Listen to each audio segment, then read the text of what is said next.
Hello everybody and welcome to The Day I Became a God episode 4? I think we're on episode 4 anime review. First off, I'm going to apologise that this is late. I don't have an excuse this time. I just got distracted and then yesterday I was busy. So it's late again. Or no, it wasn't late last time. The other two were late. Never mind, that's on me. It's late this week. Sorry. I think at this point I'm just going to have to say it'll be out when it's out, and if I can't manage to get it out immediately, you know, it'll be out at some point, so that's good.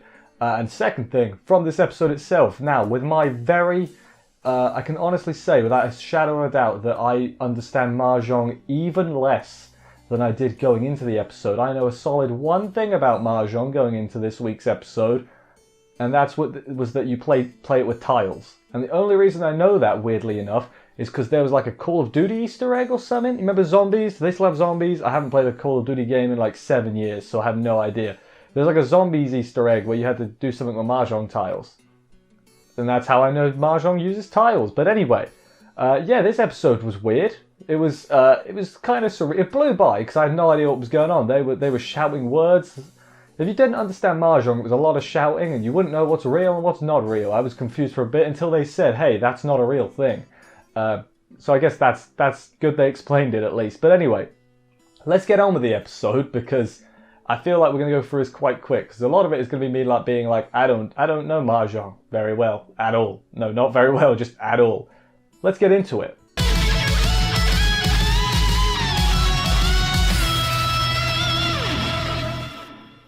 We open up with the Hacker Kid. I believe this is his one and only appearance this week. I'm more interested in what's going on with him than I am with Yota and Hina in that, if I'm being honest. I'm sure it'll all link together at some point, probably soon. And my guess is when the world ends, you know, I think at the end of this episode we have 13 days till the end of the world. So it's not going to end at the end of the season. It's probably going to end episode 7, 6, 7, 8, around there, I would imagine. And then things will probably proper kick off. As these kind of, Jumaeda shows tend to do, they kick off near the end, proper. But yeah, the Hacker Kid's doing his hacking thing.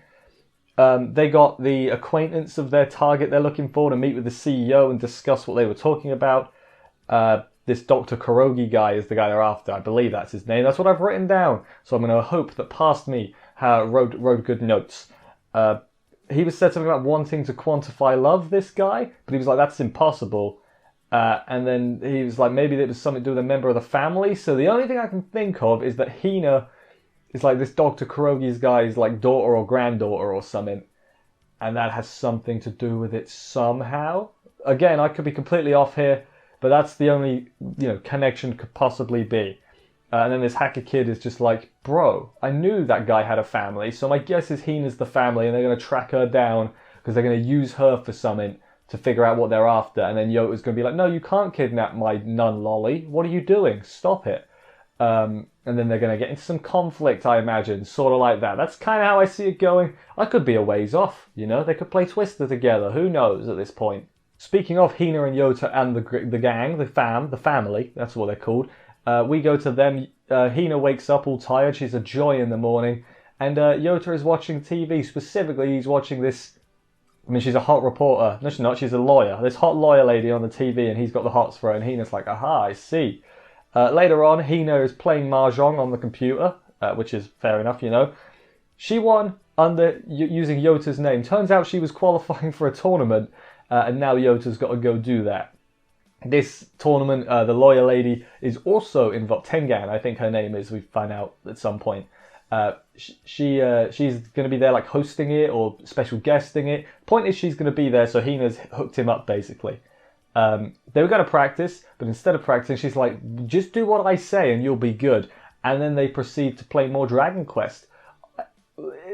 It's got to be a thing. Like, she'll disappear or something, and then he'll look at the Dragon Quest save, and there'll be a code in there or something. It's got to be. It's got to be what it is. I'll be annoyed if it's not.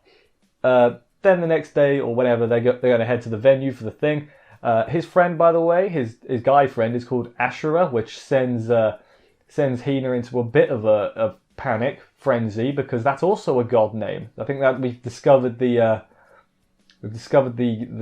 theme here. Everybody's going to have a god name. How many times before it's not funny? Who knows? He and Izanami are going to watch the thing. What's it called? Mahjong game.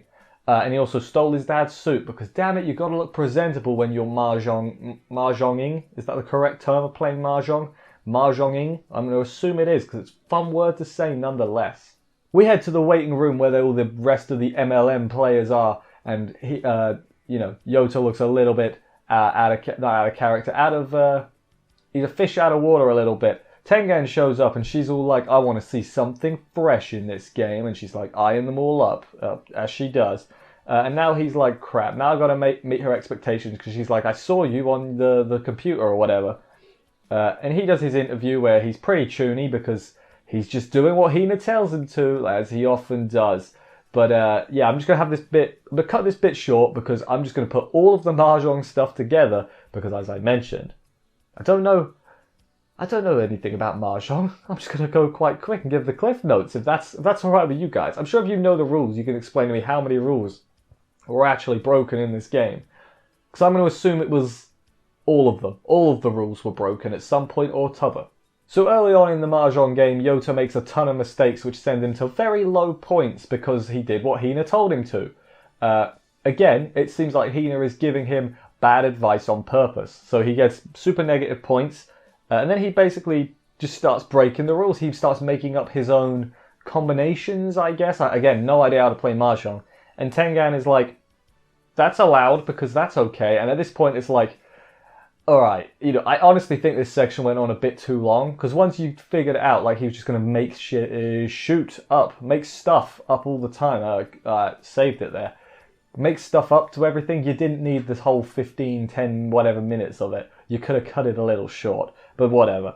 So now he's like, she'll allow it, but now he can't use real combinations, I guess. But that's fine because Hina didn't teach him any real combinations. Hina just taught him all these made-up combinations and said they were real. So he thinks what he's doing is legit because that's what Hina told him. So for some reason, he still trusts her. I guess the some reason is because everything's sort of, she's got that clairvoyance power. So he's probably like, even if she's, BSing me, like, it'll work out. Which, I guess, fair enough. He does a lot of things. A lot of Uno references as well. He, like, screws them out of some points because he skips his turn like you can in Uno. Didn't realise you could skip a turn in Uno, if I'm being honest. I thought you just had to draw until you got a thing. I'd never played Uno either. This could have been a game about Uno and I would have understood the rules just as much. Now, Uno's a bit more simple than Mahjong, I think. I think that's it. He's cheating, basically. On the final hand, he just takes as many as he wants. Like, infinite hands, so he can just get a million combinations. Then he starts linking them up with other people's. It's crazy. Reverse the thing.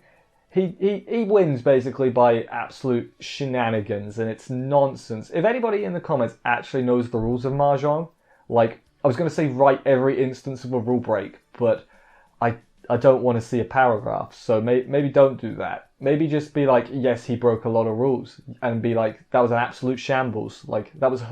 I bet if you actually played Mahjong, that probably hurt you, because it's like, this is not how you Mahjong, It's like mining diamond with a wood pickaxe in Minecraft. I don't know why that's the example I came up with, but it's like you're watching it, you know not to do it, but you can't do anything to stop it. That's basically how I imagine it is. Could be wrong though, but I'm willing to bet I'm right on that.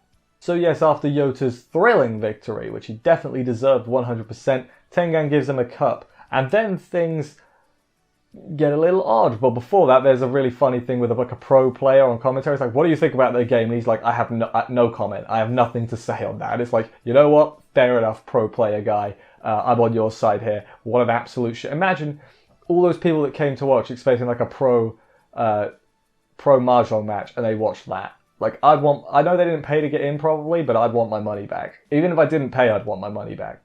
But yeah, then after the cameras are off, Miss Tengen, let's put it, she attempts to seduce Yota.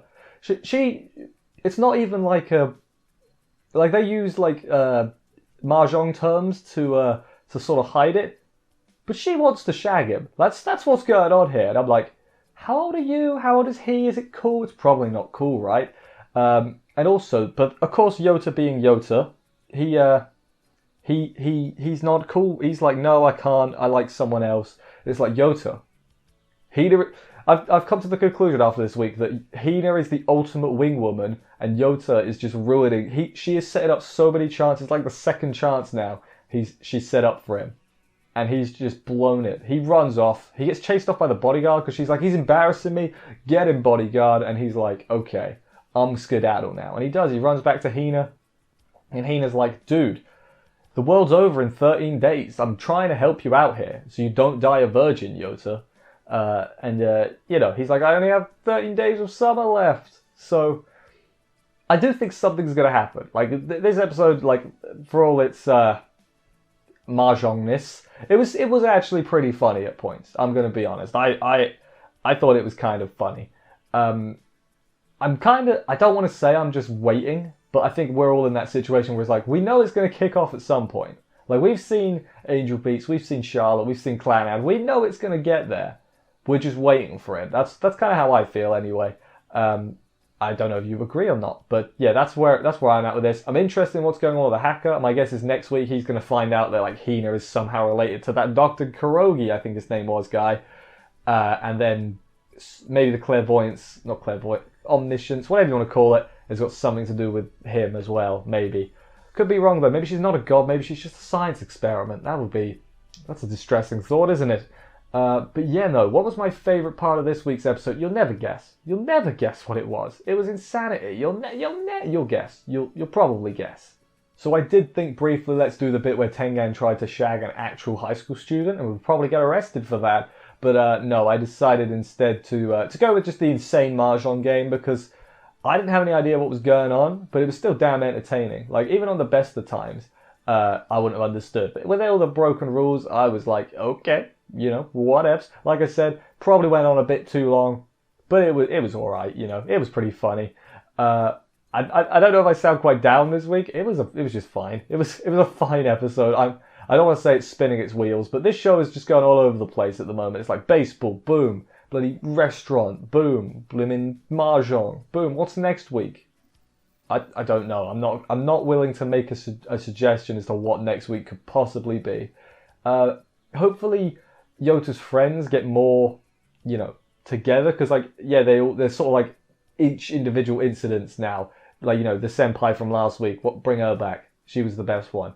I'm sure they're all on the poster. Well, not the poster I'm using, but on one of the posters, all the characters are there. So presumably they're all going to come together to help out at some point. And that is an exciting thing. Hopefully goes well. Hopefully goes well. Anyway, thank you everybody for watching this review. Again, sorry it's late.